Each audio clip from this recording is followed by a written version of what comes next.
Hello everyone and welcome back to a best of 3 series of professional StarCraft 2. Today it's time for a Terran versus Zerg, where in game number 1 we find ourselves on Glittering Ashes. Spawning right here in the top right hand corner of the map, playing with the red Terran SCVs from Germany, we have none other than HeroMarine. His opponent in the opposite corner with the blue Zerg drones from Italy, the current world champion of StarCraft 2. Will he be able to defend his title with the world championships coming up very soon? I don't know, we're gonna find out. We have none other than Reynor. Now, Reynor apparently has been practicing very hard. Apparently, he is currently feeling very good. And, well, all of the pro players obviously are, working very hard currently. At least the ones that are invited to Katowice. But, yeah, it's a $500,000 tournament that's going to be taking place very soon. I am very curious to see who's going to win. Anyways, according to Aligalek, Reynor is currently considered to be the number 3 in the world overall, whereas HeroMarine is considered to be the number 11. I do think that's a fairly accurate representation of their current skill level right now. I mean, the stats, you always gotta take them with a grain of salt. But currently the list goes Maru, Serral, Reynor, Dark, Rogue, Zest, Clem, Cure, Showtime, Solar. So that's actually 2 Protoss players in the top 10. I know. Kind of crazy. Generally speaking, for some reason, Protoss hasn't really done particularly well as far as like the world statistics go. Every once in a while, obviously, there are a couple of Protosses in the top 10, but overall, it's been consistently Terrans and Zerg at the tippity top. That being said, Zest looking absolutely ridiculous right now. Showtime obviously very good as well. MaxPack's looking very promising. Hero once again looking very good as well. Trap obviously winning a bunch of events last year. But overall, it seems like they're a little bit less consistent. A little bit more inconsistent towards, winning tournaments overall. I guess, I mean, let me put it like this. Whenever Maru signs up for a tournament, you know he's gonna make it at least to the semifinals, right? Anything else is considered an upset. Same kind of goes for like a Serral or a Reynor or a Dark, right? Whereas with the top-level Protoss players, I don't really know exactly why that is. I guess they rely a little bit more on, like, tricking the opponent, maybe? There's just a little bit less consistency maybe in those Protoss threats. But anyways, currently, don't really want to go down that rabbit hole. Currently, there are 2 Protoss players in the top 10, with HeroMarine being in 11th position. 12 is Björn. So, is HeroMarine really better than Björn? I mean, probably, actually. I mean, Björn is very good, don't get me wrong, but HeroMarine is definitely a player that I feel like a lot of people are not rating as highly as they should.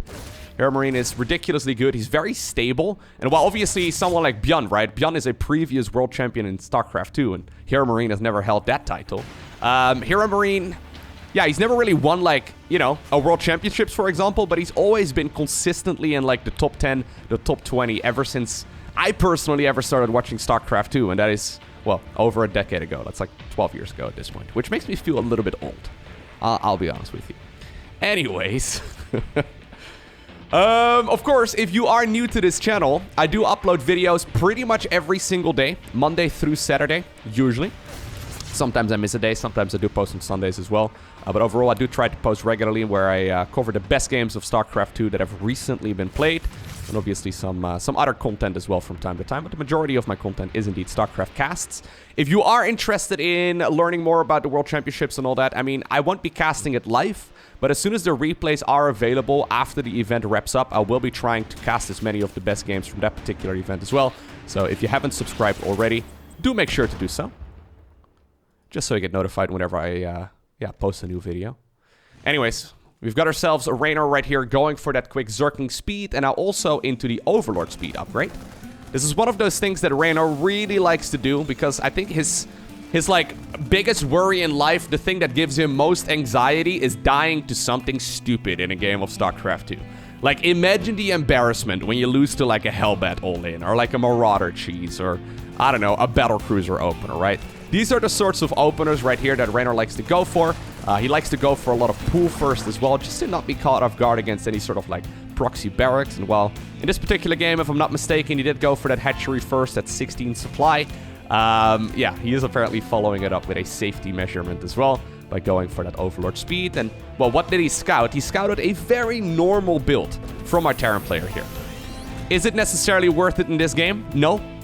Is it going to be helpful for the rest of this series? Probably, because if HeroMarine is, feeling feisty here, and he's thinking about going for a really cheesy build, he will probably remember throughout this series that Reynor was going to go for the Overlord speed first in one of the first games at the very least. So therefore, there's a good chance he might mix it in again a little while later. Maybe it's his new standard, so it might very well prevent someone like HeroMarine from going for that very cheeky opener in one of the next games. Anyways, Engineering Bay coming up.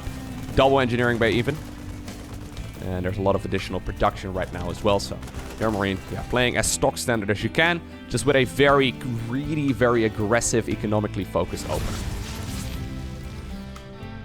This is a map that has a lot of ramps and a lot of high grounds, so in general, it is quite difficult to get the Hellions inside of the natural mineral line or the third base mineral line here of the Zerg. I guess Reynor didn't like bother walling off the front, so maybe it is going to be something that HeroMarine can exploit, but the thing is, the creep spread is already very far out, and unless the Zerg really heavily miscontrols here, it shouldn't really happen. There's a Liberator coming up. That Bailing Nest is actually kind of blocking the pathing over here, so this is going to hurt a bit more than it maybe should. Nice line of fire right over there as well with those Hellions, and those are the kinds of moves that you're looking for here if you're a Terran player, yeah. Getting a Queen, getting a couple of Zerglings there for free. HeroMarine taking an opportunity right here, and he's trying to exploit it. Now, there is a very quick armory here on the production tab as well. I was thinking maybe he was going to go for a Hellbat push, and maybe that was the original intention. But yeah, if you can get 14 drones right here, right now, I guess you take those. Overlords are being killed as well. This actually has 3 confirmed kills. Yeah, 3 Overlords have gone down so far in this game. Very good start right here for the German. While, yeah, these follow-up units may not necessarily be worthwhile, that is a lot of damage, and that's going to make the game significantly harder right now for Reynor. So it's not really going to allow HeroMarine to win the game here in the next couple of minutes. I mean, it could, but most of the time this really affects the mid-game, right? So Reynor right now, okay, he does grab a mule on the other side of the map, but Reynor does need to... He needs to catch up in the worker count, so he's just holding down the drone button, and this is delaying him for like maybe 30 seconds, maybe a minute, maybe more than that. But it does mean that follow-up pushes from HeroMarine are going to be a little bit more powerful, especially when you consider the Hellions. I mean, they're no longer around right now, but they wouldn't have been particularly useful in the mid-game anyway. Hydro then comes up. +2/+2 was started very quickly in this game, so that's actually nice for Reynor. This is a more greedy opener as well from Zerg, not opting to go for early game defense, but instead focusing on upgrades and a little bit of tech here and there, so it does mean that the bailing speed is going to be quite a bit later. As soon as it finishes up though, and I don't think... Ooh, nice targeting here as well by the biggest of gapes. A couple of Marines there do die to the acid of the bailing explosion, but... yeah, I don't think that this is the end of the world here for Reynor, but it's obviously not a good situation for him to be in. Alright. Second factory just about to finish up. Fourth command center already about halfway done. There's Widow Mines controlling the terrain right here as well for the Terran player. So if Reynor wants to go for some of those Baneling and Zergling run-bys that he's very fond of, this is something that HeroMarine should at the very least be able to scout and more than likely at least intercept as well, which is nice. Drilling claws being researched here in that second factory. It has a tech lab on it, so he's going to be able to pump out 3 of those Widow Mines at once right now if he really wants to. Good start here for the Terran player, even snatching a couple of the creep tumors right here on the right side of the map too, and now also trying to do the same on the left side. Trying to kill as many of that creep, or as many of those creep tumors as he can. Widow Mines in the mix. Good splitting right here though, by Reynor. Yeah, keeping the majority of those units alive, but this is going to stress the multitasking. I really like this move here from HeroMarine, just keeping the pressure up. The problem is if he doesn't, the creep spread is soon going to be at the third base of the Terran player. These 600 APM Zerg players are very good at, you know, keeping control of the map if you give it to them. So it's really critical you keep on the pressure right there. Now, once again, a bunch of drones end up going down. Not a bad situation here for the Terran player whatsoever. Yeah. +2/+2 also not too far behind the Zergs. Fourth base is going to be able to get set up right here with, yeah, minimal amounts of counter damage. Reynor actually opting to go for the Hydrolink Bane style, which is a little bit more old school, but it's once again found some popularity recently. I know that Reynor has been pretty fond of playing it once more, whereas the other top-level Zergs, they're not mixing it in nearly as often. They tend to mostly use the Hydralisk as a unit that can morph into a Lurker, and that's really about it. But obviously you can still go to Lurkers after going Hydras as well. The advantage of Hydras in this situation is that they can actually outrange Widow Mines. So the Widow Mines can be cleared out pretty quickly, and since Hydras do have a lot of damage per second. Oftentimes you can kill them before the Widowmine can fire. Okay. Zerk trying to set up a surround over here. Drilling Claws at this point, though, allows those Widowmines to burrow so quickly. Okay. Good detonations here, once again by Reynor.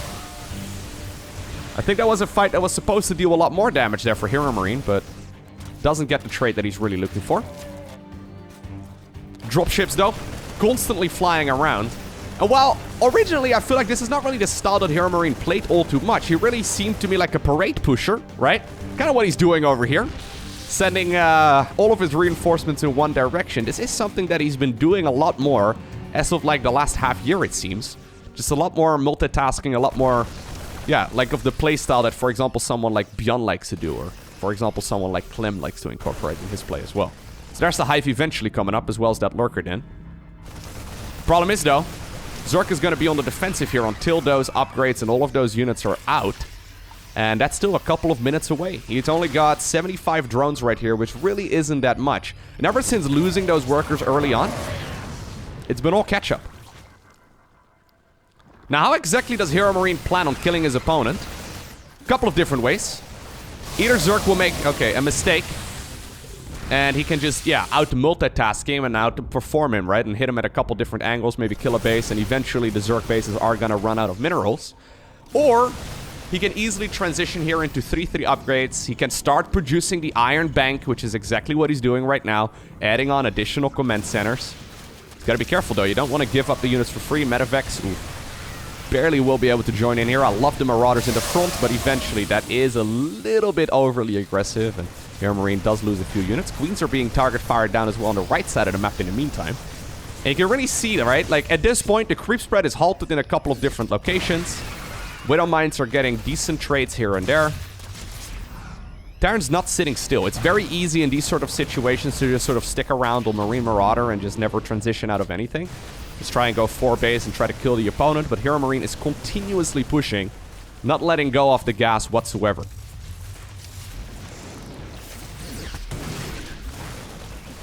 Alright. As far as resources lost go, yep, especially considering the drones killed. Now 30 in total.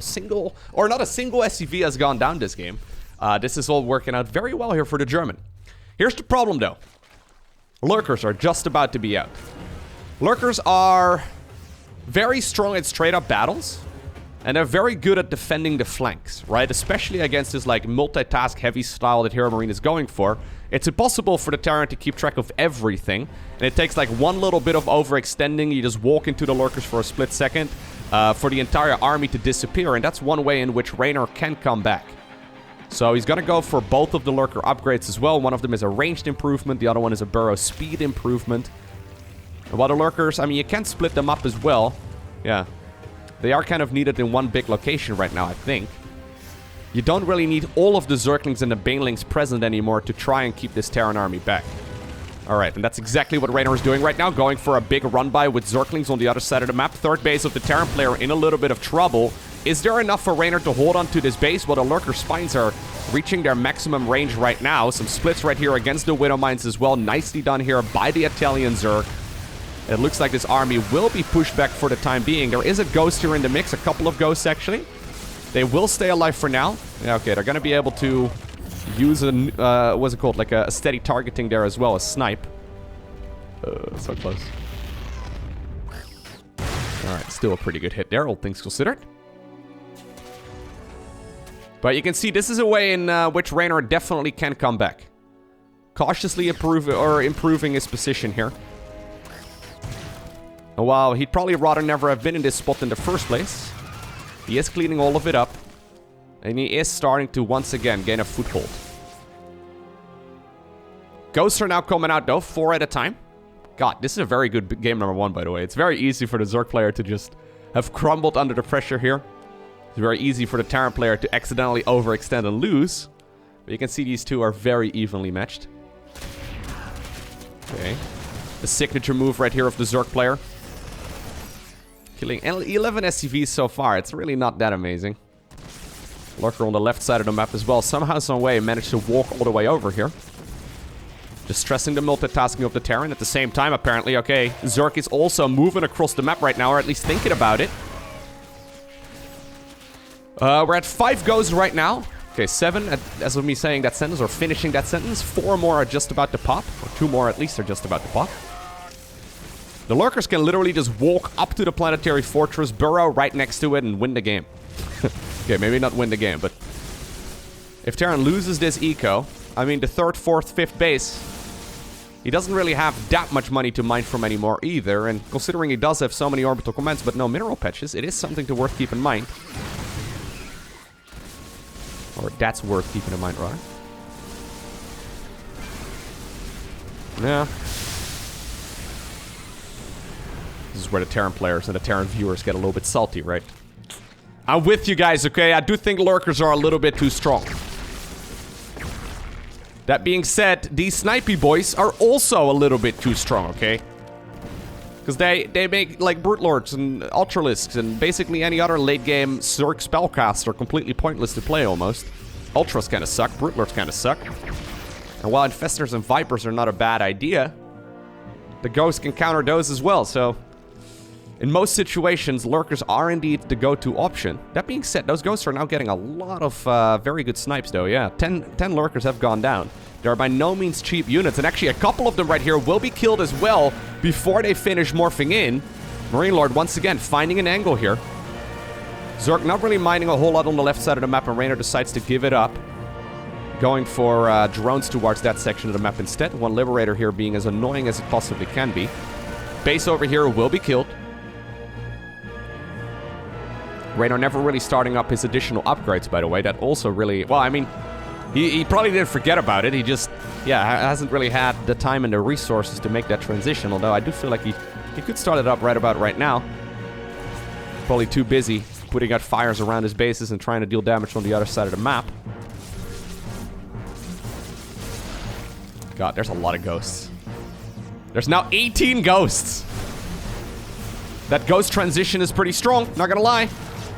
Liberator over here now has 6 confirmed kills as well. Not bad whatsoever. Ghost even sniping some of the drones over the little crevice there.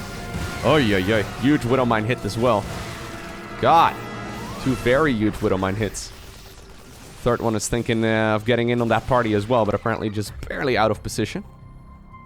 Lurker over at the golden base, or, well, I mean... it's basically a golden base, right? With that many mules. Anyways, fun fact, actually, mules do not mine additional resources from golden minerals. Once upon a time they did, but Blizzard changed it. So, they mine a flat amount of minerals every time, meaning that using mules on golden bases in StarCraft 2 is actually inefficient. Zerglings managed to apparently sneak into the natural as well as the main base. I don't really suspect that's gonna do a whole lot of damage! Oh my god! Woo! That was almost a disaster.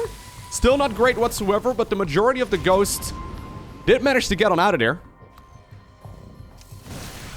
Reynor tried to collapse on top of that army.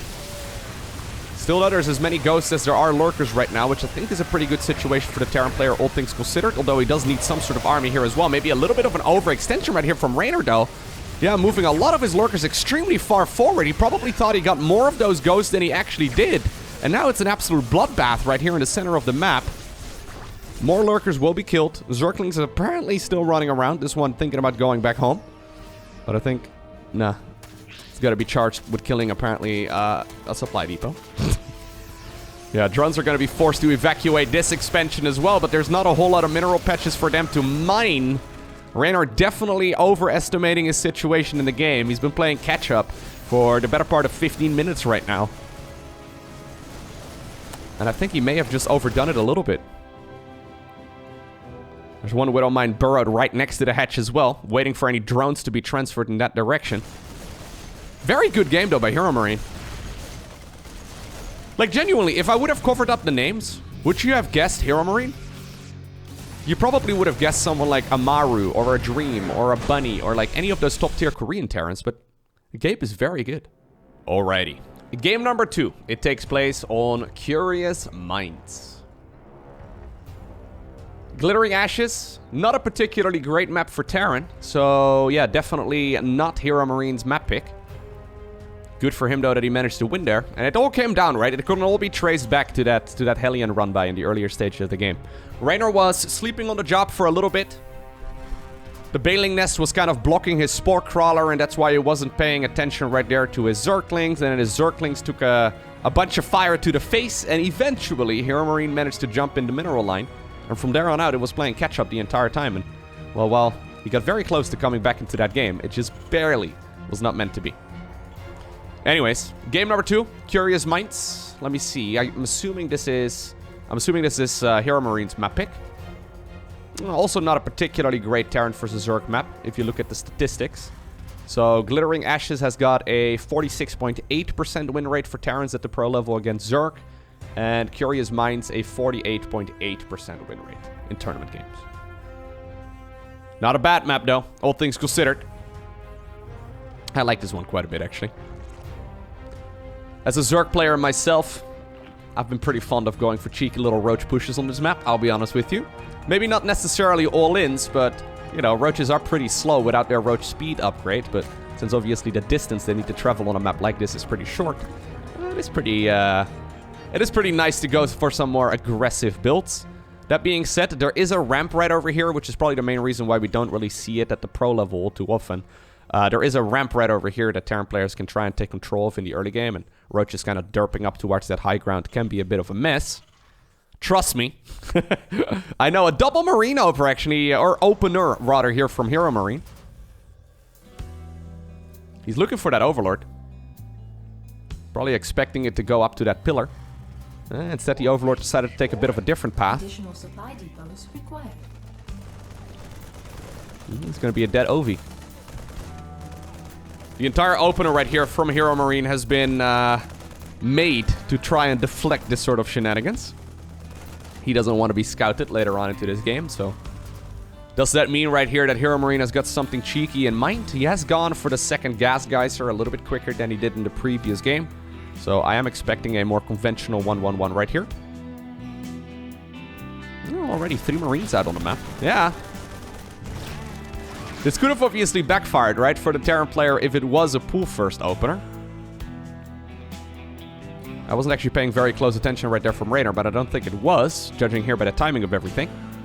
Even with a pool first, I guess a lot of Zerg players don't necessarily make that many links anyway. So there's the starport. Factory is going to be placed on that reactor, and of course the reactor allows him to pump out 2 units at once. Not all units, but most importantly, Hellions in this case. Now that was a really good scout there, right there for Reynor though. So that was actually really beautiful. The fact that he lost the Overlord and therefore lost all of the scouting info, and then to still run a couple of Zerglings up the ramp, so he saw that the starport was started up. He saw the timing of everything, so he knows very well what it is he's going up against right now. So broadly speaking, there's 2 openers that Terrans like to go for. The one that HeroMarine went for in the previous game and the one that he's going for right now. It is important for Reynor to figure out which of the 2 it's gonna be. Anyways, judging by the timing right there of the starport, Reynor does now know that it isn't a super quick 3rd command center here. Instead, he's going to be expecting that 3rd CC to start up within a minute from now. We'll see if that's going to be the case, though, because HeroMarine has gone for a fusion core. I gotta say, I love it. So, when Blizzard first buffed the Battlecruiser, we saw them in pretty much every single Terran vs. Zerg game. We saw them even in the other matchups from time to time as well, but especially in Terran vs. Zerg. Then they sort of got nerfed a little bit, right? And over time, Zerg players got better at defending it as well. But I've noticed that like Maru and Cure and basically like Dream, all of the top tier Terran players from Korea have once again started mixing in Battlecruisers. And I'm very happy to report, yeah, look at that. I think Battlecruisers are back on the menu in pretty much every single TVZ now. Very cool. So HeroMarine mixing it in right here as well. We'll see how much damage he can do. So there is a big change compared to what we used to see. So HeroMarine actually going for the more old school version of the Battlecruiser start. But back in the day, we used to see them really like rushed out as quickly as possible, right? So a couple of Hellions once again, thinking about doing the same thing as they did in game number 1. Anyways, we used to like see them getting rushed out as fast as possible. And this is really a very quick Battlecruiser. However, the versions that like Amaru, for example, has been going for, right? He's been going for like a very quick 3rd command center, then even into a Viking first, and then eventually a BC. Which is kind of cool because, well, at that point, it's almost like an anti-timing, right? You don't really expect it anymore as a Zerg player, and yeah, it's kind of nice. I like seeing them mixed in once again. Obviously, one thing that, well, the Korean Terrans have been doing is they've been opening up Battlecruisers into mech, which is evidently not what HeroMarine here is doing. Are we not gonna go? Okay, I was gonna say, are we just gonna fly around here? He is gonna be teleporting it straight into the main base of the Zerg. How much damage can he actually do?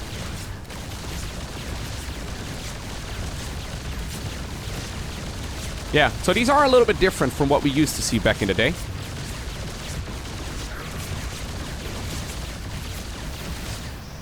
Obviously, losing the Battlecruiser is a disaster, but would you look at that? 3 Overlords ready to sacrifice themselves for the swarm as well. These were positioned here specifically to get rid of any, like, I don't know, Banshees or Vikings or, well, I guess not so much Vikings. Maybe Liberators or so that would like to fly in this direction. Yeah, sure, Reynor, you can see that the Battlecruiser is out there, but at the cost of 3 OVs? A little bit much. And that indicates to me that Reynor also had no idea that this was happening. So has this Battlecruiser paid for itself already? Probably not.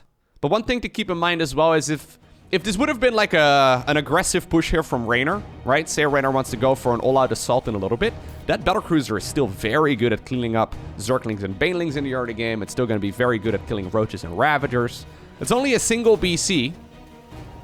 So, yeah. I mean, it's expensive. 400 minerals, 300 gas, but it's working out quite well. Speaking of things, though, that are working out quite well, look at that creep spread right here for Reynor. He's covered like half the map at this point in creep, which is not something he's looking to give up. Look at that. We're 7 minutes into the game, and the creep is already just about to touch the 3rd base of the Terran. Zerg obviously already very mobile, but right now he's also going to see most of the map, it seems, or at least most of the interesting information of the map at this point. Probably wants to have some more creep out in this area of the map as well, just to make sure that these Hellions can not just go all the way around unscouted, but I think by the time that this base is up and running, he's going to have some creep in the bottom left as well. Yeah, so despite the fact that HeroMarine right now is quite far ahead as far as the supply count goes, and he did kill a bunch of workers and stuff, I don't think this is as bad as it may look if you only pay attention to the supply count. That being said, HeroMarine definitely pushing his opponent to the limit here.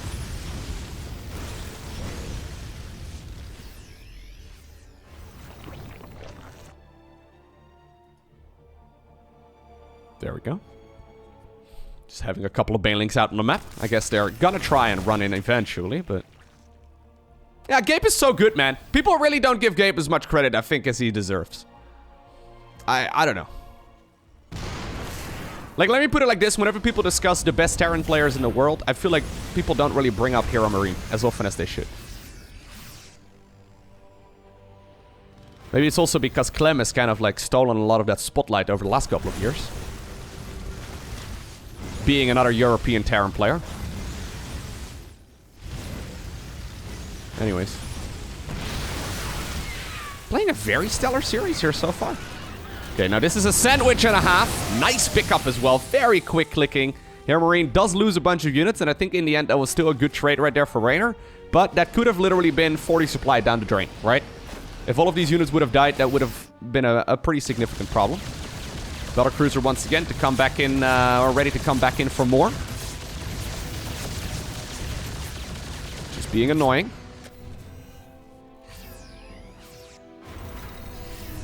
Okay, we have a scan over here as well, HeroMarine. Yeah.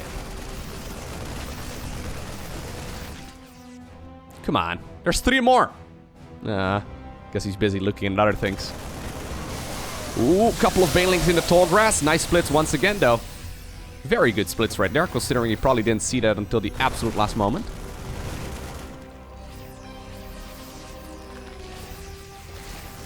I would get so greedy trying to snipe every single one of these. Yeah, I was gonna say. He does want to go ahead and do so. Now we're going a little bit deeper onto the creep, though. This is a bit ambitious because there's a lot of Zerg right now everywhere. Is this an overextension right here from HeroMarine? Siege tanks caught off guard. Terran army here. Yep, surrounded. That was definitely supposed to do a little bit more damage right there than it did.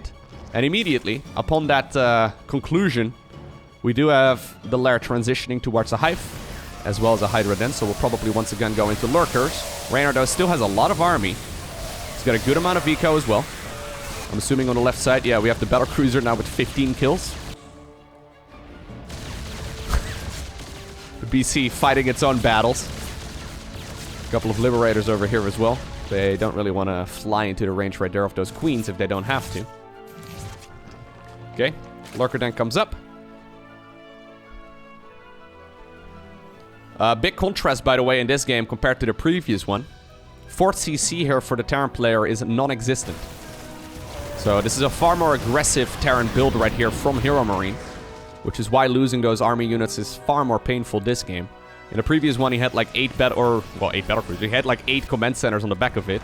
He's kind of relying on like his opponent crumbling under the pressure at this point. I mean, he could still start up a 4th CC right now, but that is going to slow down the pacing of this game quite a bit. And by the time he's really going to be able to do follow-up pressure at that point, got a feeling, a couple of Burrowed Banes. Got a feeling that the creep spread is going to be everywhere once again, and then all of a sudden you're fighting Lurkers. I think the strategy right here from HeroMarine was to try and kill the opponent before Lurkers were going to be an issue in the first place.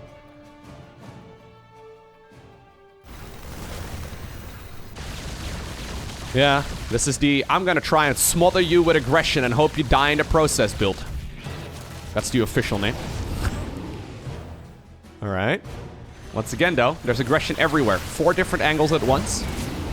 Liberators are trying to be as annoying as possible. Battlecruiser once again picking up additional kills. Army in the bottom left was cleaned up. Army in the top right also pushed back. Eventually, though, the Battlecruiser goes down. Liberators get picked off as well.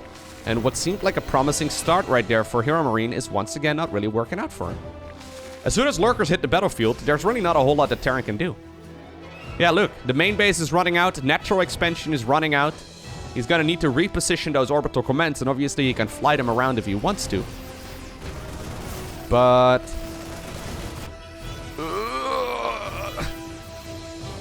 this is a little bit... this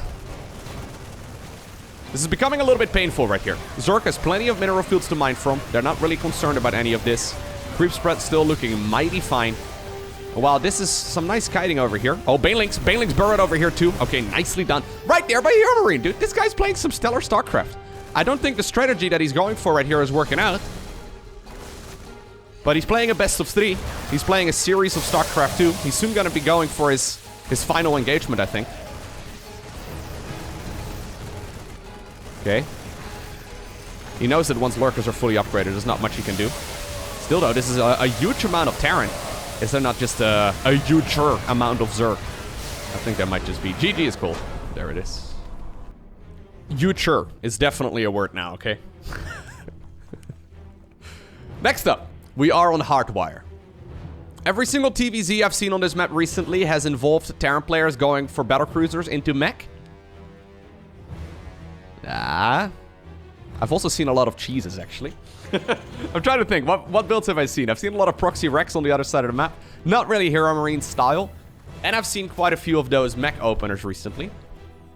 I know that HeroMarine has been playing some mech of his own as well, but is he brave enough to do it against someone of the caliber of Reynor? Because while it is very solid, the tippity top of the Zerg players are very strong against it too.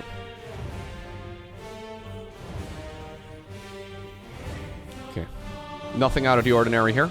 Reynor apparently also thinking, you know what, there is a chance. Even though I am going up against Big Gape, there is a chance that there are going to be some barracks on my side of the map.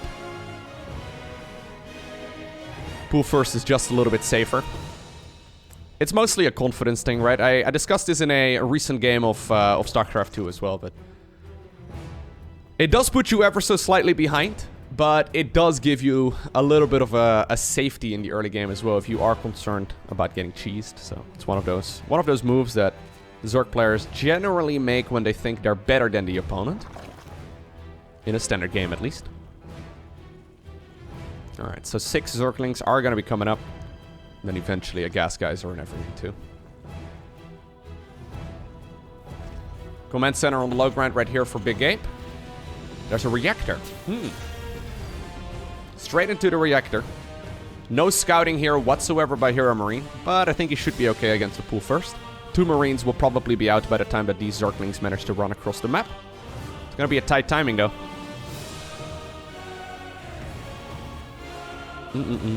He's only mining 1 SCV in the gas. Oh, are we gonna go the Triple Rex opener? I think that's the one. Yeah. Okay, no mech this time around here from HeroMarine, that's for sure. Yeah, Marines build pretty quickly, right? This seemed a bit dicey, but yeah, they're gonna be out. I think it's a triple Rex start. Like 16 Marine pushes these days are not very popular anymore. It's all about the triple Rex opener, which I still think is just an inferior build. I really do not like it. I really don't think it's strong, but apparently all the top level Terran players disagree. So you should probably not listen to me, is what I'm trying to get at. No, but seriously, like, this is one of those build orders where basically you go for 2 tech labs on these barracks, then you go Stimpack, you go Combat Shield, and you don't go a factory or a starport anytime soon. And the entire strategy kind of relies on you getting damage done with a whole chunk of Marines that are going on a one-way trip. Like, it's a one-way trip. They don't know, so don't tell them. But, you know, if you aren't careful, Zerg could just be making a ton of units and absolutely overwhelm you. I don't know. I'm yet to be proven wrong, but at least my gut instinct is telling me that this is a pretty bad build. Like, historically, it's probably not going to be a particularly strong build. Like, a couple of years from now. We're probably going to look back at this build and think it's trash. Anyways. The main advantage of it, though, is that it's quite difficult for Reynor to scout exactly what's happening. Although he has already seen a bunch of Marines chasing his Zerglings. So, yeah, he's probably putting 1 and 1 together at this point. You should see Hellions by now as well, and since there haven't been any Hellions yet, he probably knows roughly what he's going up against. Okay, so for Zerg right now, there are 2 options. Either it's the 2-1-1, so that is 2 barracks, 1 factory, 1 starport, which is a 16 Marine drop that hits with Stimpack at about 5 minutes and 10 seconds, depending on the size of the map. Secondly, it is that mass Marine start, the one that HeroMarine is actually going for. So for the time being, and this is why I think it's not a particularly good build, Reynor can just drone. Like, Reynor doesn't have to make any units until like 4.5 minutes into the game. So he might be mixing in a couple more because he is a little unsure. But already, look at the worker count. This is not good for Terran, right? Am I crazy? Maybe I'm crazy. Okay, so he sees the move out right now. These Marine openers, they hit around the 5-minute mark. And as long as he's got enough army done by the time that this push hits on his creep, he's gonna be fine. Tell me this is good. I don't get it. Now, there is going to be a big power spike here in a little bit. Bailing Nest is obviously not going to be done here in time, so it's just going to be Queens and Zerglings. But as long as Reynor has, like, I don't know, 30 Zerglings or so, maybe 40 Zerglings, and a bunch of Queens, I don't see the problem. Terran players, please let me know. Why is this build good? 3rd Command Center, super late. Not enough eco to really fight this. Plus, this push, is it really good? Every time he stims, by the way, his units are gonna, like, he gives up like 20% of his own army. Look, Reynor's already droning again. He's like, you know what? This is... Yeah, he doesn't even want to fight it. He just wants the Stimpack to wear off. Okay, he does get a nice wraparound right now. Look at this. I literally have my hands up in the air right now, but I guess you can't see. Is that good for Terran? I don't like it. In the previous 2 games, this 3rd CC was long done, and now it's starting up. I don't know, man. But I keep seeing this build from the best Terran players in the world, so they must like it.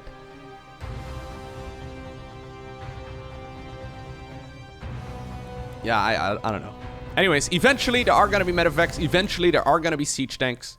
Eventually all of the things will be normal. Ooh, supply block right here by the Terran player, actually. Okay. Eventually things will be normal. Another good old Stimpack. It's so risky though, right? Like, you kind of just walk onto the creep, no escape, you use Stimpack, and you cross your fingers and hope you don't get surrounded. Well, now you got surrounded and we're 30 supply behind.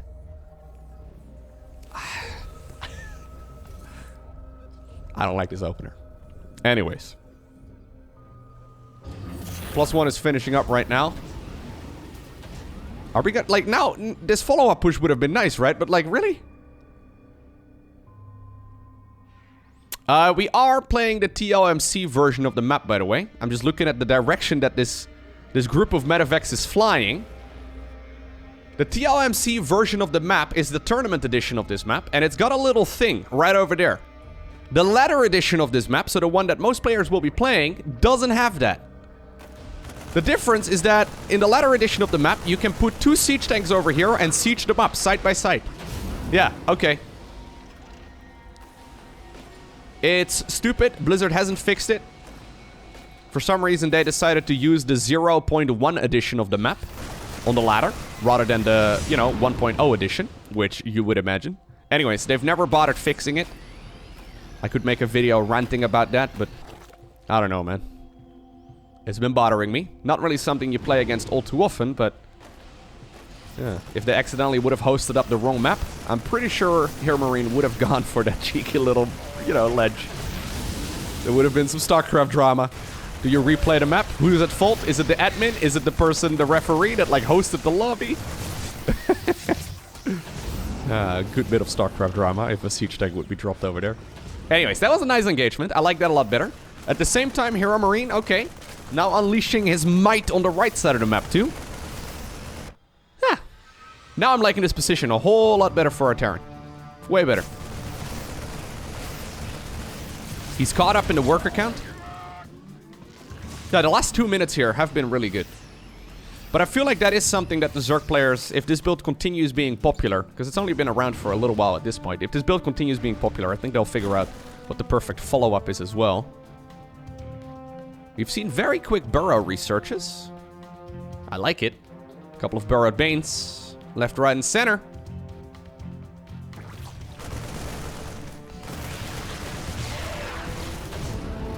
Okay, a lot of Zerglings over at the third base of the Terran player as well. Reinforcements will have to head on over in that direction. At the same time, though, the Terran army... Okay, that's 17 SCVs going down.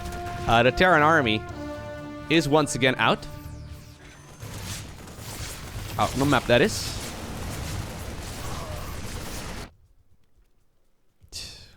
Look at Reynor. He's baiting his opponent. He's like, come here! Come here! Oh no, there's nothing wrong! Hit him! Oh my god, okay. Yeah, now you scan. A little bit late. Love the positioning right there by Reynor. Using those units to bait his Terran opponent in that direction. We see that all the time in Terran vs. Zerg from the Terran's perspective, where Terran's trying to, like, bait units into the Widow Mines, especially Mutalisks and stuff. Not usually something we see the other way around. Anyways, HeroMarine's army, though, is still very significant. And he did just fly towards the left side of the map completely unscouted. HeroMarine is going to be able to unload inside of the main base, and there's really not a whole lot available right here for the Zerg to push this back. At the same time, though, Zerg is dealing a lot of damage once again at that third base. There are also Banelings defensively at home. Okay. The Widow Mines will be destroyed as well, it seems. Nice splits right there by the Zerg player. That was a bit of a desperation move. This base is not going to happen. Cancel. Okay. Push on the right side of the map. Still dealt with by the Queens.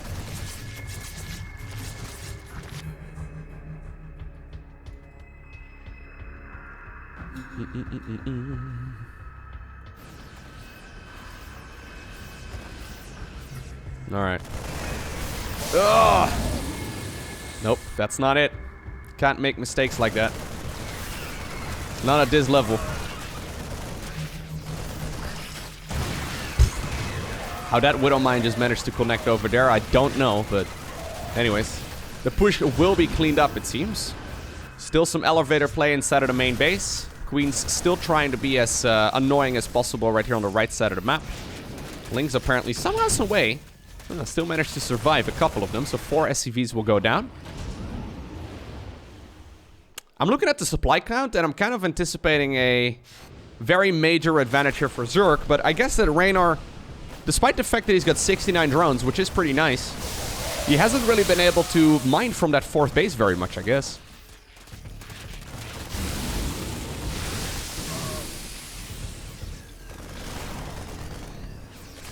Yeah, he hasn't really been able to mine from that fourth base much, so I guess the economical advantage that he's got is not ideal. It's just that I'm still seeing 40 versus 69 drones, which, you know, you don't have to be a mathematician to figure out what the advantage is there. Assuming both players spent their money, and I guess that's where the big difference is. Okay, Reynor has actually got a ton of minerals in the bank. I guess his Queens have been busy defending over here, so he actually has missed a couple of injects, yeah. Missing the injects right there in the net as well. If he can hold on here, that would be nice, but can't really make mistakes against someone of the caliber of HeroMarine like that either, where you don't inject your bases. He doesn't have enough larva to spend his money. 1,400 minerals in the bank. Still though, once again, SCVs are falling. As long as this army gets pushed back, I think Reynor will be fine. Another Liberator does go down. Zerg thinking about just headbutting in the front here as well. Okay, once again, new Widow Mines. Fresh out of the factory.